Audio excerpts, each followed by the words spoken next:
Lotto results now.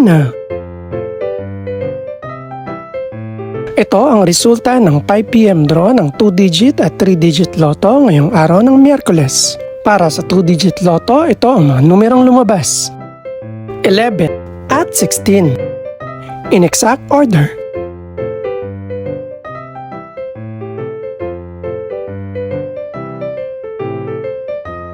Para naman sa 3-digit lotto, ito ang mga numerong lumabas. 9, 6, at 3. In exact order.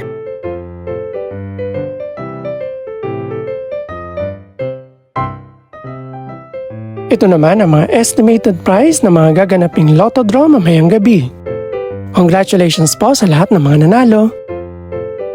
Pakiclick na rin ang subscribe button para updated ka sa mga susunod pang resulta ng lotto draws. Good luck po and maraming salamat!